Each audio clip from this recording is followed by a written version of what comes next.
पिछले क्लास में हम लोगों ने देखा था कि सजीवों के कौन कौन से कैरेक्टर्स होते हैं और सभी सजीवों के जितने भी सारे कैरेक्टर्स होते हैं उन सबों के बारे में हम लोग एक एक करके हम लोग देख चुके हैं।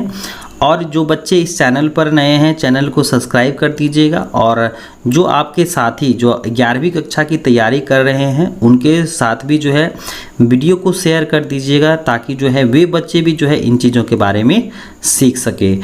तो यहाँ पर हम लोगों ने पिछले क्लास में देखा था कि सजीवों के जितने सारे कैरेक्टर्स होते हैं उन सब का एक एक करके हम लोग डिस्क्रिप्शंस देख चुके हैं। और जो बच्चे नहीं देखे हैं वहाँ पर जाइए प्लेलिस्ट में, वहाँ पर 1 2 3 4 इस तरह से क्लास वाइज जो है वीडियो डाला गया है, तो आप एक एक करके जानकारी ले सकते हैं। तो आज के इस वीडियो में हम लोग जानेंगे इंसेक्टिवोरस प्लांट्स के बारे में। कहने का मतलब जो आपके कीट भक्षी पौधे होते हैं, इंसेक्टिवोरस प्लांट्स, जो आपके लिए बहुत ही महत्वपूर्ण टॉपिक रहने वाला है कि जब आपके जो भी पौधे होते हैं, जैसे कि आपके ग्रीन प्लांट्स होते हैं, साधारणतः वह क्या करते हैं, अपना भोजन स्वयं बनाते हैं, क्योंकि उसमें क्या होता है, क्लोरोफिल होता है। सूर्य के प्रकाश की उपस्थिति में और कार्बन डाइऑक्साइड की मौजूदगी में क्या कर देते हैं, ये अपना भोजन स्वयं बनाते हैं, तथा इस प्रक्रिया में क्या करते हैं, वो जल तथा खनिज लवण का अवशोषण करते हैं, और इस तरह से जो है पौधे अपना भोजन स्वयं बना लेते हैं।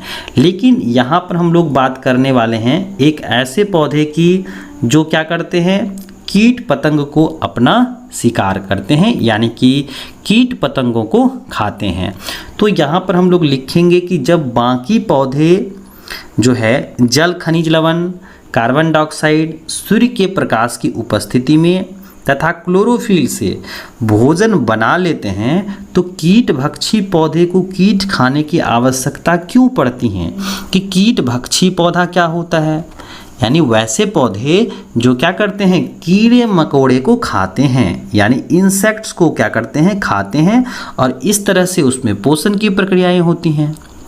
तो हम लोग इसको कैसे लिखेंगे, तो हम लोग नोट्स करेंगे वैसे पौधे जो भोजन के लिए पोषण या अन्य जो है कीट पतंगों पर आश्रित रहते हैं, उसे हम लोग क्या कहते हैं, कीट भक्षी पौधा कहते हैं।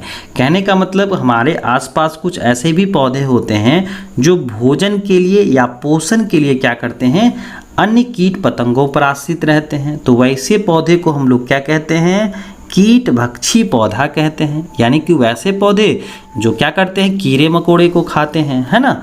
चलिए अब हम लोग आगे देखें कि पौधे को अपना विकास करने के लिए प्रोटीन की आवश्यकता होती है, यानी कि जो पौधे होते हैं उन्हें क्या करने के लिए, ग्रोथ डेवलपमेंट्स के लिए किसकी ज़रूरत पड़ती है, प्रोटीन्स की ज़रूरत पड़ती हैं। और उसे प्राप्त करने के लिए पौधे को क्या ज़रूरत है, नाइट्रोजन की आवश्यकता होती है। किसकी आवश्यकता होती है, नाइट्रोजन की आवश्यकता होती है।